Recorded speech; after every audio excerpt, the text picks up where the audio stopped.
Shalom saudara, saya mengajak kita membuka bagian firman Tuhan yang terambil dari kitab Yosua pasal yang ke-24.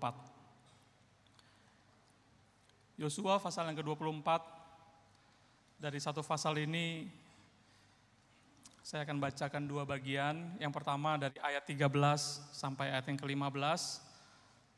Yosua 24 ayat yang ke-13 sampai ayat yang ke-15. Demikian bunyi firman Tuhan. Demikianlah kuberikan kepadamu negeri yang kamu peroleh tanpa bersusah-susah dan kota-kota yang tidak kamu dirikan. Tetapi kamulah yang diam di dalamnya. Juga kebun-kebun anggur dan kebun-kebun zaitun yang tidak kamu tanami, kamulah yang makan hasilnya. Oleh sebab itu takutlah akan Tuhan dan beribadalah kepadanya dengan tulus, ikhlas, dan setia. Jauhkanlah Allah yang kepadanya nenek moyangmu telah beribadah di seberang sungai Efrat dan di Mesir, dan beribadalah kepada Tuhan. Tetapi jika kamu anggap tidak baik untuk beribadah kepada Tuhan, pilihlah pada hari ini kepada siapa kamu akan beribadah. Allah yang kepadanya nenek moyangmu beribadah di seberang sungai Efrat, atau Allah orang Amori yang negerinya kamu diami ini. Tetapi aku dan seisi rumahku, kami akan beribadah kepada Tuhan. Bagian selanjutnya saya akan baca mulai ayat yang ke-25 sampai 27 dari Yosua pasal 24. Ayat yang ke-25 sampai ayat yang ke-27. Pada hari itu juga Yosua mengikat perjanjian dengan bangsa itu dan membuat ketetapan dan peraturan bagi mereka di Sikem. Yosua menuliskan semuanya itu dalam kitab hukum Allah. Lalu ia mengambil batu yang besar dan mendirikannya di sana, di bawah pohon besar, di tempat kudus Tuhan. Kata Yosua kepada seluruh bangsa itu, sesungguhnya batu inilah akan menjadi saksi terhadap kita, sebab telah didengarnya segala firman Tuhan yang diucapkannya kepada kita. Sebab itu batu ini akan menjadi saksi terhadap kamu, supaya kamu jangan menyangkal Allahmu. Sedemikian jauh pembacaan firman Tuhan. Saudara sekalian, mari sebelum kita merenungkan, kita berdoa memohon pimpinan Tuhan. Tuhan, kami pertaruhkan waktu di hadapan kami bagi pekerjaan karya-Mu Tuhan. Jangan biarkan banyak hal di dalam hati kami, pikiran kami menghalangi kami datang ke hadirat-Mu ya Tuhan. Ampunilah segala dosa dan kesalahan kami. Kami datang saat ini Tuhan, sungguh-sungguh rindu mendengarkan suara-Mu. Lembutkanlah hati kami ya Tuhan. Bukalah pikiran kami agar kami bersedia untuk dibentuk oleh kebenaran firman-Mu. Berbicaralah kepada kami ya Bapa, kami ini anak-anak-Mu telah siap mendengar firman. Kami berdoa dan bersyukur di dalam nama Tuhan Yesus. Amin. Saudara sekalian kasih Tuhan, kita bersyukur Tuhan sudah memimpin kita memasuki bulan September, dan di bulan ini segera kita akan merayakan ulang tahun gereja kita.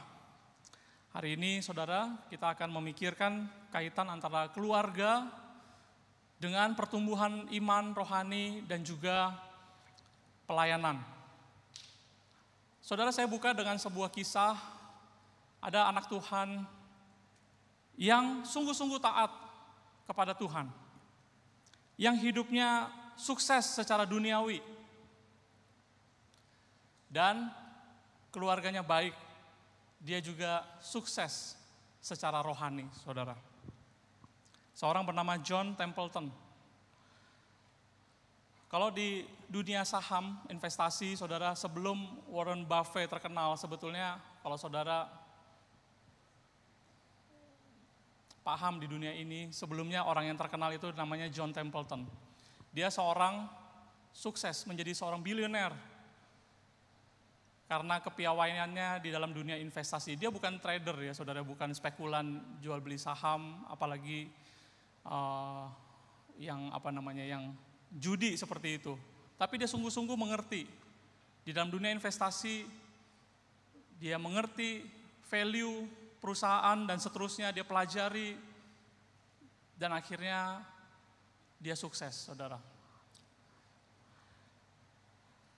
Lalu di dalam kesuksesannya, ya saya lupa, sampai-sampai dia dijuluki Raja Wall Street ya. Selama 20 tahun berturut-turut dia menduduki orang yang nomor 1 di bursa saham, the King of Wall Street. Baik, lalu di tengah kesuksesannya saudara, dia juga mendirikan yayasan yang bernama The John Templeton Foundation. Ini adalah yayasan amal untuk membantu seluruh orang di seluruh dunia, bukan hanya di Amerika Serikat. Ada tempat-tempat orang-orang yang nggak bisa sekolah, saudara. Foundation dia ini menyediakan beasiswa penuh, mendukung orang-orang yang memang nggak bisa sekolah, disekolahkan sampai selesai.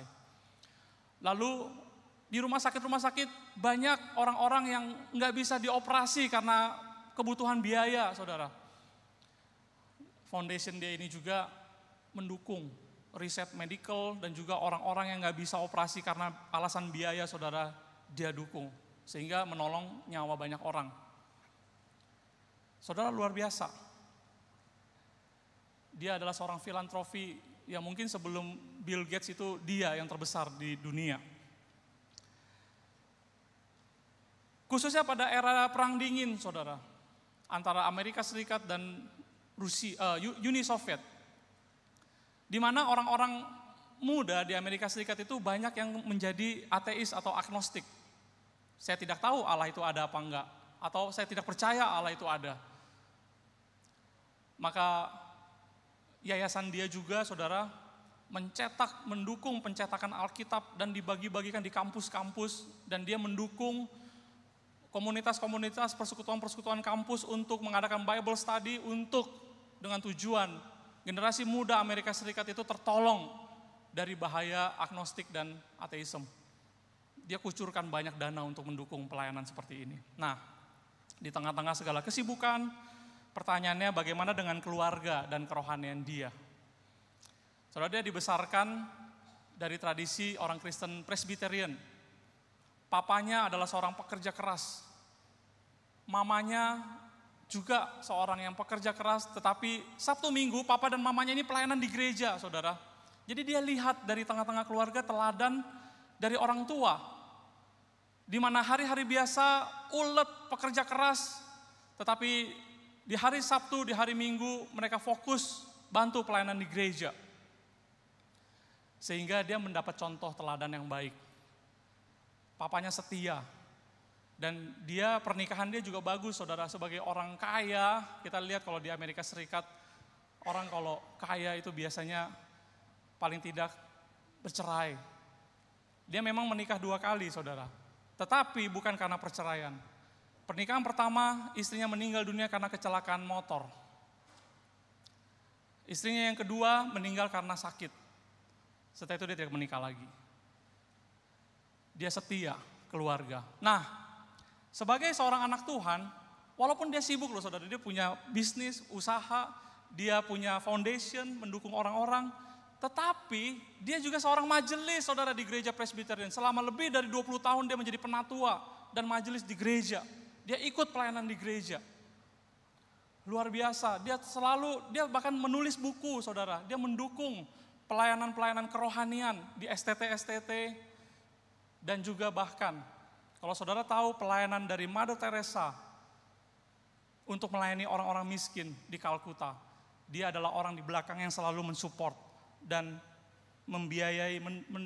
membantu membiayai segala kebutuhan. Termasuk juga Billy Graham, pendeta besar yang berkeliling untuk berkhotbah KKR di seluruh dunia. Dia juga salah satu orang di belakangnya yang mensupport segala kebutuhan yang diperlukan. Saudara, seorang yang luar biasa. Bagi orang dunia dia sukses. Dia menolong banyak orang. Di dalam kerohaniannya juga, dalam keluarganya juga, dia menjadi sebuah teladan yang ideal buat orang Kristen saat ini. Saudara sekalian dikasih Tuhan, pertanyaannya sekarang bagi kita pada kenyataannya, kalau kita bicara kaitan antara pertumbuhan kerohanian dengan keluarga atau pelayanan saudara, maka seringkali kita malah menemukan hal-hal yang bertentangan dan kita menemukan kesulitan. Ketika kita bicara keluarga menjadi tempat pertumbuhan rohani kita, atau keluarga adalah tempat untuk membentuk pribadi-pribadi untuk giat melayani Tuhan, maka seringkali pada kenyataannya saudara jujur, kita menemukan ini adalah hal yang sulit. Kenapa sulit? Karena keluarga kita adalah orang yang setiap hari bersama-sama dengan kita. Yang kita lihat itu pagi, siang, malam, saudara. Kita tinggal, kita hidup bersama-sama. Baik itu pasangan kita, atau anak kita, atau orang tua kita. Anggota keluarga ini adalah orang yang setiap kali bersama-sama dengan kita. Dan kita tahu karakternya yang aslinya seperti apa itu di rumah. Ada karakter-karakter yang kurang baik di rumah, saudara. Karakter-karakter, misalkan karakter males, karakter egois yang mau menang sendiri, karakter-karakter tidak setia, tidak jujur, tidak melakukan apa yang telah dikatakannya, karakter pemarah, dan berbagai karakter-karakter lain. Nah, saudara, ketika kita berinteraksi dengan anggota keluarga kita yang kita lihat setiap hari di rumah, disitulah kita kemudian merasa sulit, bukan? Kalau kita bicara soal doa keluarga. Kita bicara soal baca Alkitab bersama-sama dengan anggota keluarga kita. Aduh, gak usah ngomongin yang rohani dah. Betulin dulu diri lu. Maka menjadi asing ya saudara ya. Bahkan bagi orang-orang terdekat, melakukan kegiatan rohani itu jadi asing buat kita. Ketika saya membimbing pasangan-pasangan yang mau menikah, saudara, ketika saya tanya, nanti ya sudah menikah, kalian harus berdoa keluarga setiap hari, setiap malam. Mulai dari sekarang. Sekarang pernah berdoa nggak berdua? Ini masih pacaran, latihan dulu. Saudara, 90% mengatakan nggak pernah berdoa berdua. Dan merasa risih gitu loh. Ya, ayo berdoa. Risih gitu. Kenapa saudara? Karena sudah tahu orangnya kayak bagaimana. Ya. Apalagi bicara tentang disiplin rohani, membaca firman Tuhan, mesbah keluarga, saudara, hal-hal seperti ini adalah sesuatu yang sulit dilakukan di dalam keluarga Kristen. Maka akhirnya banyak keluarga Kristen yang jujur kita harus katakan tidak bertumbuh secara rohani. Karena keluarga sulit untuk menjadi tempat bagi pertumbuhan iman rohani. Apalagi tempat pembentukan seorang untuk giat melayani Tuhan. Saudara sekalian kasih Tuhan, Tuhan merancang sedemikian rupa pada mulanya keluarga seharusnya menjadi pusat kerohanian dan pusat dari kehadiran Tuhan. Rumah, saudara, bagi kita bukan sekedar tempat untuk beristirahat, untuk tidur, begitu ya, untuk berteduh. Tetapi sebetulnya rumah tangga dan rumah itu Tuhan harapkan menjadi tempat di mana doa-doa dinaikkan. Keluarga seharusnya menjadi tempat di mana kebenaran firman Tuhan itu direnungkan, dibaca, bahkan dilakukan bersama-sama. Sehingga akhirnya keluarga menjadi tempat di mana Tuhan menggenapi rencana agungnya. Saudara, hari ini kita akan melihat bagaimana melalui kehidupan dari Yosua, bagaimana keluarga menjadi hal yang terpenting bagi Yosua, sehingga keluarga bagi dia menjadi pusat kerohaniannya, tempat pembentukan pribadi-pribadi agar rencana Tuhan dapat digenapi melalui kehidupannya. Saudara, kalau kita membaca dan merenungkan Yosua pasal yang ke-24, ini adalah pidato perpisahan Yosua di hadapan bangsa Israel yang telah dia pimpin masuk ke dalam tanah Kanaan. Yosua telah tua saat itu, saudara. Dia telah menjadi saksi bagaimana Tuhan berkarya memanggil bangsa Israel keluar dari Mesir sampai masuk ke dalam tanah Kanaan. Karena Yosua itu lahir di Mesir, saudara. Yosua muda itu lahir dan dia muda di Mesir. Dia mengalami bersama-sama umat Israel keluar dari tanah Mesir. Berjalan berkeliling di padang gurun 40 tahun bersama dengan Musa. Dan pada akhirnya karena satu dan lain hal Musa tidak diperkenankan masuk ke tanah Kanaan. Yosua lah yang memimpin bangsa Israel masuk ke tanah perjanjian ini. Saudara, dia sudah melewati sejarah yang panjang bersama dengan bangsa Israel. Pada saat itu adalah pidato perpisahan dia karena usianya sudah lanjut dikatakan. Dan ketika di dalam pidato perpisahan, biasanya saudara, orang berbicara sesuatu yang paling penting di dalam pidato perpisahan. Biasanya dia akan membicarakan hal-hal yang terpenting yang pernah dialami. Yang paling penting bagi dia, itulah yang dibicarakan. Nah, di saat ini kita melihat poin-poin yang paling penting. Kata-kata yang diulang, yang disebut oleh Yosua pada Yosua 24, itu adalah bicara sebetulnya soal keluarga.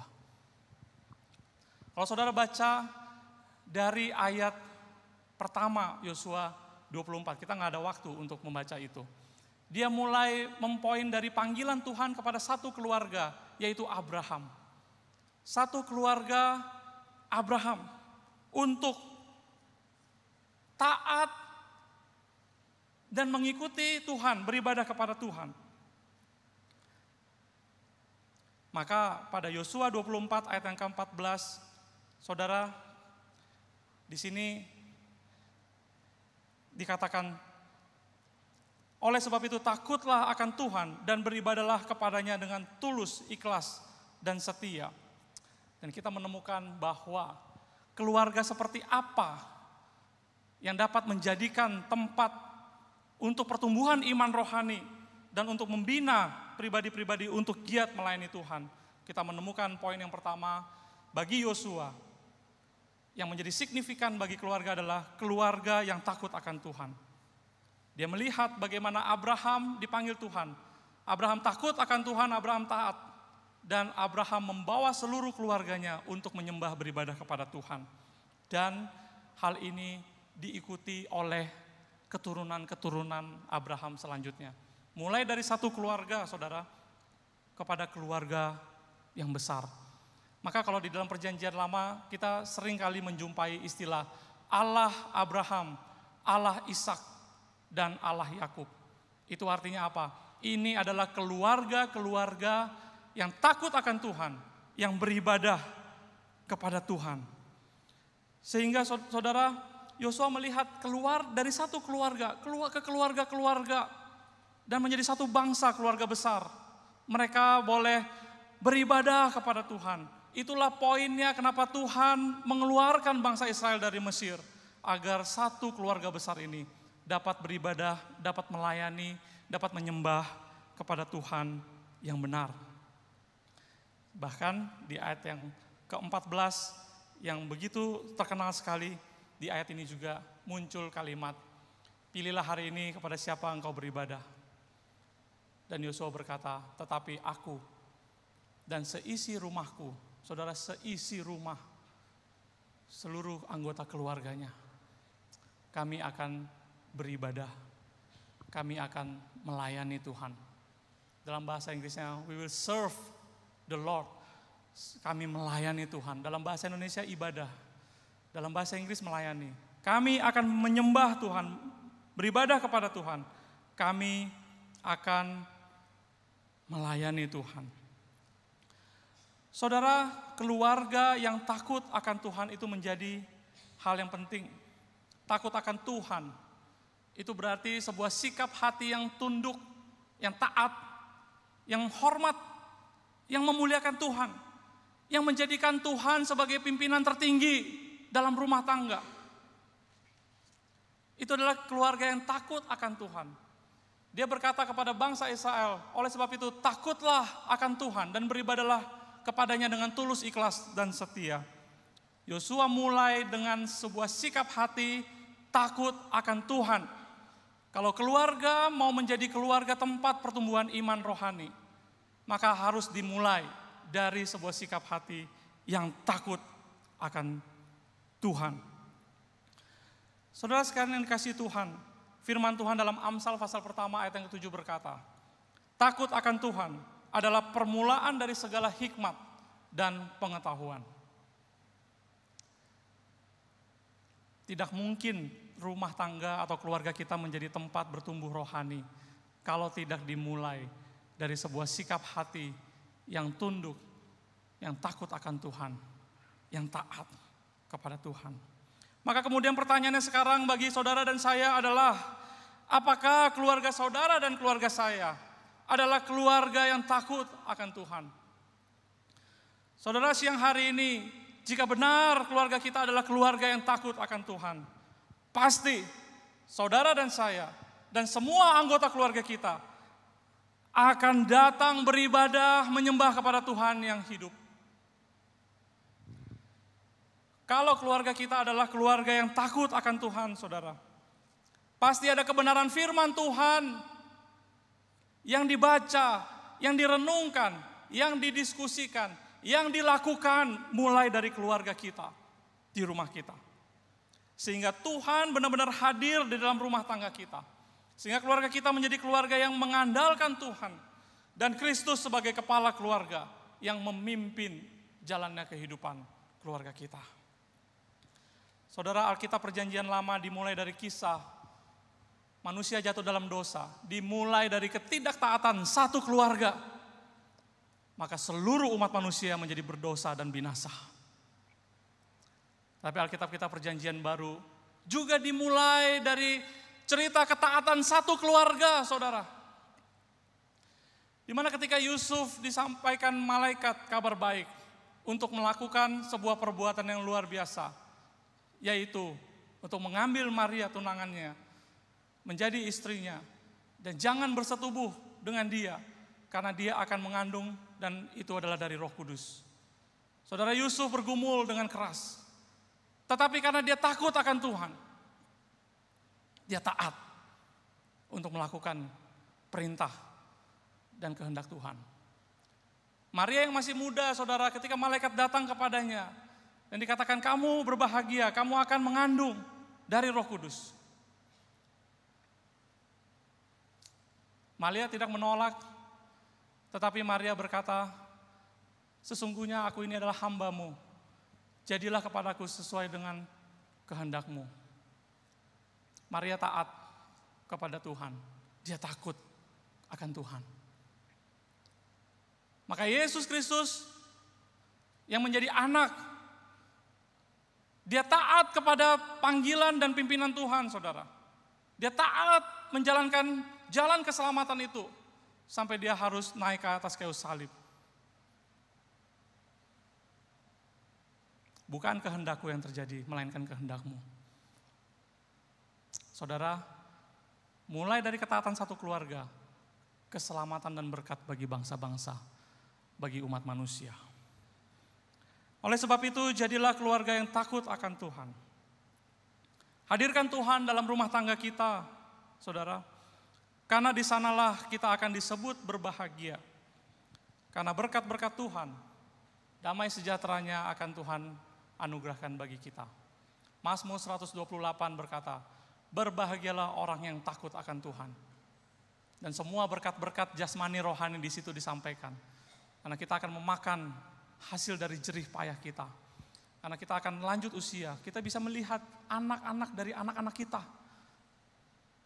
Dan kita akan mendapatkan keluarga yang bahagia. Dimulai dari apa, saudara? Berbahagialah orang yang takut akan Tuhan. Mari saudara, bagaimana caranya agar keluarga kita bisa bertumbuh secara rohani? Kita harus mulai dengan sikap hati takut akan Tuhan, memposisikan Tuhan sebagai yang tertinggi di dalam rumah tangga kita.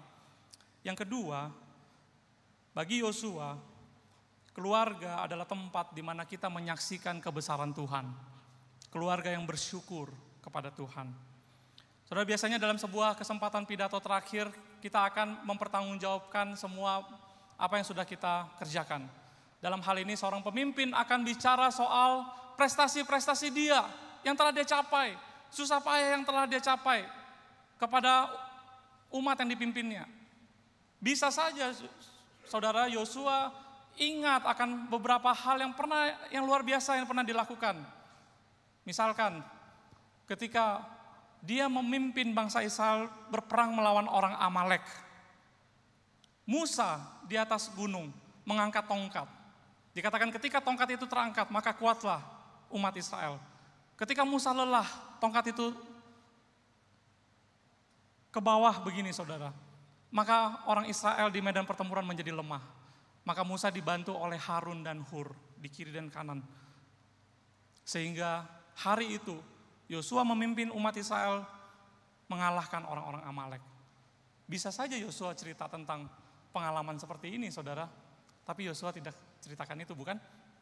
Di Yosua pasal 24. Atau bisa saja Yosua berkata, saya dulu pernah menjadi salah satu dari 12 pengintai yang diutus Musa untuk mengintai tanah Kanaan. Dan saya bersama dengan Kaleb yang meyakinkan Musa bagaimana kita harus masuk ke dalam tanah perjanjian itu. Walaupun harus menghadapi 10 pengintai dari suku-suku, wakil dari suku-suku lain yang punya pandangan yang lain.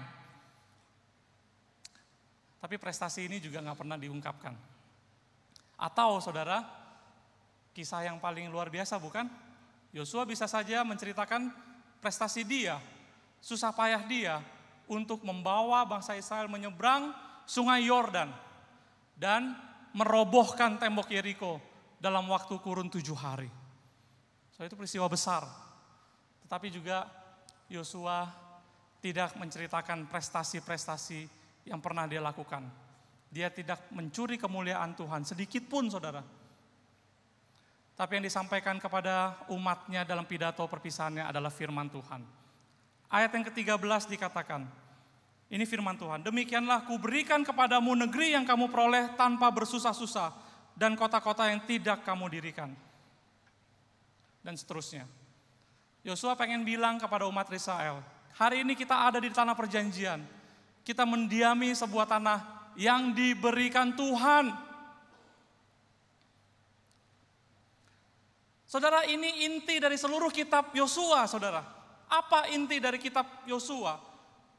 Bukan bagaimana bangsa Israel berhasil masuk ke tanah Kanaan. Bukan itu, saudara, intinya. Intinya adalah bagaimana Tuhan memberikan tanah perjanjian itu, menggenapi janjinya yang pernah dia janjikan kepada umat kepunyaannya. Inti kitab Yosua itu ada di ayat ini, saudara. Demikianlah kuberikan kepadamu negeri yang kamu peroleh tanpa bersusah-susah dan kota-kota yang tidak kamu dirikan. Saudara, kalau kita baca sebetulnya dalam kitab Yosua, bangsa Israel itu bersusah-susah loh, saudara. Bukan berarti sangat mudah. Mereka waktu masuk ke tanah Kanaan mereka harus berperang, terus berperang, menang dan kadang-kadang kalah, berperang. Mereka bersusah-susah loh sebenarnya dari sisi manusia, saudara. Tapi firman Tuhan mau katakan apa? Firman Tuhan mau katakan adalah manusia boleh berusaha sekuat tenaga, tapi Tuhanlah yang menentukan.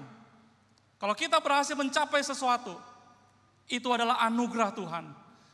Itu adalah pemberian Tuhan. Jangan ada yang membanggakan diri. Kita harus menceritakan ini, saudara. Kita harus bersyukur kepada Tuhan. Cerita-cerita ini di dalam rumah tangga kita harus kita ceritakan. Bagaimana pekerjaan Tuhan di dalam keluarga kita. Disitulah iman kerohanian kita, keluarga kita akan bertumbuh. Ketika kita mulai menceritakan peranan Tuhan yang begitu penting atas perjalanan hidup keluarga kita masing-masing, saudara. Saudara, tanpa cerita bersyukur pada Tuhan, mustahil keluarga kita menjadi tempat bagi pertumbuhan iman. Saudara sekalian dikasih Tuhan, saya juga tidak sedang mengatakan bahwa kita bersyukur aja, kita nggak usah berjuang, ya, kita berdoa aja nanti Tuhan pelihara kita. Enggak, saudara, kita harus berjuang. Kita tetap harus berjuang. Firman Tuhan katakan, Rasul Paulus pernah bilang begini, orang yang malas janganlah dia makan. Artinya apa? Sebagai orang Kristen, kita nggak boleh, kita harus bekerja sambil berdoa. Nggak boleh berdoa aja, nggak usah bekerja, minta belas kasihan orang aja begitu. Enggak, saudara. Kita harus bekerja dengan keras. Kalau kita berhasil, ingat, bukan karena hasil pekerjaan keras kita. Ini karena anugerah Tuhan. Kalau kita sudah bekerja keras terus kita gagal, saudara, kita juga harus ingat bahwa ini adalah proses pembentukan Tuhan. Pengalaman, jadikan itu pengalaman-pengalaman kita untuk hidup lebih baik lagi. Saudara, hadirkan Tuhan dan juga bersyukur pada Tuhan. Saudara, saya juga di dalam hal ini sedang tidak mengatakan bahwa semua keluarga, ayo jemaat-jemaat kita sibuk aja pelayanan di gereja, sibuk aja melayani Tuhan, sehingga keluarga terbengkalai. Tidak juga, saudara. Yang penting kuncinya di sini adalah hikmat kita membagi waktu dengan baik. Kedua hal ini bisa berjalan, berdampingan, beriringan. Nama Tuhan dipermuliakan. Seorang yang keluarganya baik, dia pelayanan baik di rumah Tuhan. Seorang yang pelayanan baik di rumah Tuhan, keluarganya juga baik. Ketika saya baru menikah, ketika itu sudah lulus dari STT, yang menjadi doa saya bersama-sama dengan istri saya adalah, bagaimana saya mau ya Tuhan, jadi hamba-Mu, tetapi juga saya mau menjadi keluarga yang baik juga. Saya tidak mau bersibuk-sibuk melayani Tuhan di rumah Tuhan, menghasilkan keluarga yang tidak baik, tidak menjadi saksi kemuliaan bagi nama Tuhan. Tetapi sebaliknya, saya tidak mau menjadikan keluarga menjadi alasan bagi saya agar saya tidak sungguh-sungguh melayani Tuhan dengan setia. Itu menjadi doa saya sampai hari ini, saudara. Kuncinya bagaimana kita minta hikmat dari Tuhan. Kita memiliki keluarga yang baik, pertumbuhan iman yang baik. Bersama-sama keluarga kita melayani Tuhan.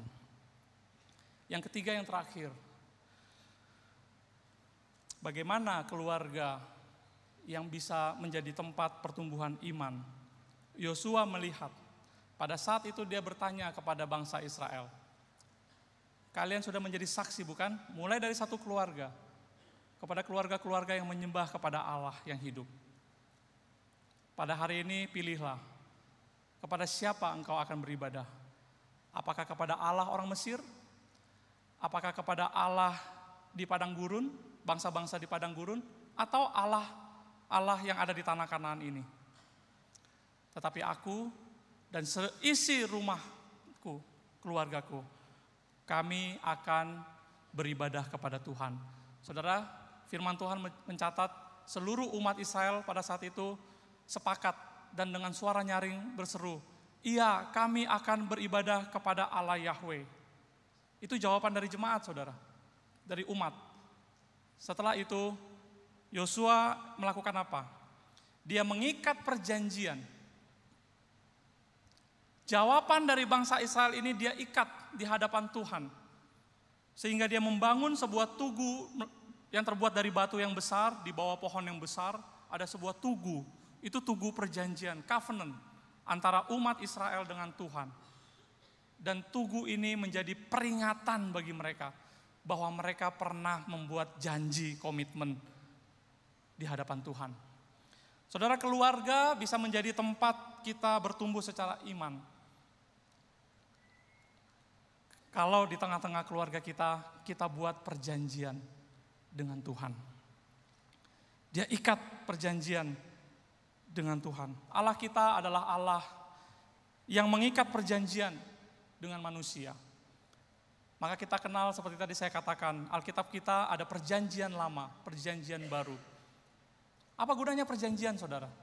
Perjanjian itu adalah sebuah janji setia, sebuah sikap hati yang mau mengikat satu dengan yang lainnya di dalam sebuah perjanjian. Untuk kita boleh setia berjalan hidup bersama-sama. Saudara, walaupun kita sering bilang gini, buat apa sih bikin komitmen lagi? Habis itu juga gagal lagi. Manusia bisa bikin janji lalu tidak setia. Itu sebabnya ada perjanjian baru, saudara. Sebuah perjanjian yang Tuhan buat dengan manusia yang tidak akan pernah gagal lagi. Kenapa, saudara? Karena kita diikat dengan tanda, yaitu darah yang dicurahkan, darah anak domba Allah yang tak bercacat dan tak bernoda itu. Tuhan Yesus Kristus yang menjadi tanda perjanjian ini yang tidak bisa gagal. Kita bisa gagal, Tuhan tidak pernah gagal. Kita bisa tidak setia, Tuhan setia kepada kita. Sehingga kegagalan kita ditanggung kesalahan kita oleh pengampunan Tuhan melalui darah Kristus di atas kayu salib. Saudara sekalian dikasihi Tuhan, Kenapa Tuhan mau buat perjanjian dengan manusia? Karena Tuhan ingin melihat hati kita, komitmen hati kita. Ada di mana hati kita? Keluarga kita, kalau kita selama ini tidak pernah buat perjanjian itu, saudara, maka saudara nanti di rumah dalam doa kita masing-masing keluarga, saudara kumpulkan. Saudara di hadapan Tuhan buat perjanjian. Apa komitmen keluarga ini yang saudara ingin lakukan bagi Tuhan? Saudara buat perjanjian, saudara ikat itu.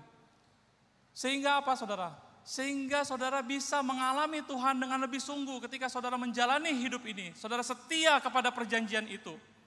Perjanjian itu adalah sebuah komitmen untuk setia kepada Tuhan. Apa? 1, 2, 3 saudara bisa lakukan. Kalau saudara setia, saudara akan mengalami apa yang dinamakan dengan berkat Tuhan dan penyertaan Tuhan. Saudara, dengan demikian Tuhan hadir di tengah-tengah keluarga kita. Pada retreat keluarga akhir Juni yang lalu, saudara, di malam api unggun, saya memimpin sebuah malam komitmen buat kita. Kita menulis, setiap peserta menulis di selembar kertas yang berbentuk daun.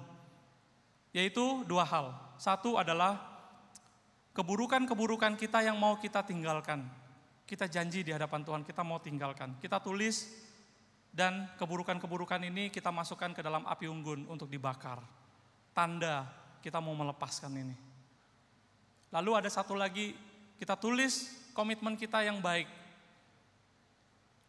Yang saya katakan kita akan tempelkan ini di dalam sebuah pohon di gereja kita. Nah, puji Tuhan pohonnya sudah ada di lobi lantai 3 ini. Nanti saudara keluar dari tempat kebaktian ini, saudara bisa melihat itu. Saudara, itulah tanda perjanjian. Untuk apa, saudara? Untuk supaya kita diingatkan, kita pernah loh berjanji sama Tuhan seperti ini. Kita lihat ada tulisan-tulisan kita sendiri di situ. Dan kita doakan terus. Dan itu menjadi pengikat kita. Kita terus pikirkan, oh saya pernah berjanji sama Tuhan. Saya mau setia kepada Tuhan. Saya mau melakukan ini kepada Tuhan. Dan disitulah saudara kita akan mengalami Tuhan lebih dalam lagi. Bagaimana Tuhan tidak menempati janji-janjinya, penyertaannya dan berkatnya di dalam kehidupan kita. Jadilah keluarga yang memiliki komitmen di hadapan Tuhan. Buat komitmen itu bersama-sama dengan keluarga saudara. Doakan komitmen itu. Lakukan itu dengan setia. Saudara akan melihat bagaimana Tuhan bekerja melalui keluarga saudara. Saudara, tahun ini gereja kita berulang tahun 55 tahun. Kita bersyukur pada Tuhan.